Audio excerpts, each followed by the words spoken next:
ఎవరికైనా ఎంతటి వారికైనా జుట్టు ఊడిపోవడం అంటే మన జుట్టు రాలిపోతుంటే హెయిర్ లాస్ అవుతుంటే చాలా బాధగా ఉంటుంది. సడన్ గా బట్టతల బాల్నెస్ వస్తే ఇంకా భయంకరంగా హార్ట్ బ్రేకింగ్ గా ఉంటుంది. ఇదే పెద్ద సమస్య అయిపోయింది అనమాట. దీనికి సంబంధించి ఒక రీసెర్చ్ బయటకు వచ్చింది. Indian council for medical research, AIIMS doctors team, తర్వాత NIREH, national institute for research in environment, వీళ్ళందరూ కలిసి ఒక రీసెర్చ్ చేశారు. అసలు పంజాబ్ హర్యానాలో కొన్ని ప్రాంతాల్లో, మహారాష్ట్రలో కొన్ని ప్రాంతాల్లో సడన్ గా చాలా మందికి బాల్నెస్ వచ్చేస్తుందంట, బట్టలు వచ్చేస్తుంది.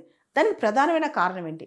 దానికి కారణం సెలీనియం అనే ఒక మెటల్. వాళ్ళ బాడీలో సెలీనియం చాలా డిస్ప్రపోర్షనల్గా చాలా ఎక్కువగా ఉందంట.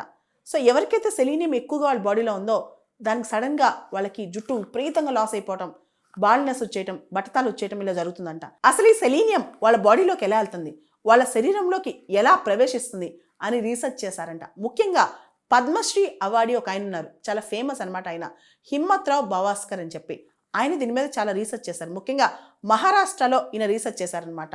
ఈ సెలీనియం అనేది గోధుమల ద్వారా, వీటి ద్వారా వెళ్తుందంట. అసలు ఈ వీటి ద్వారా సెలీనియం వెళ్ళటం ఏంటి? ఇంత డిస్ప్రపోర్షన్గా, ఇంత ఎక్కువగా వాళ్ళ శరీరాల్లో సెలీనియం ఉండటం ఏంటి? దీని మీదే ఆయన రీసెర్చ్ చేశారు. మనకు తెలుసు ఎలోపీషియా, హెయిర్ లాస్ అనేది ఇది ఎక్కువగా జరుగుతుందంటే వీట్ తింటంటే.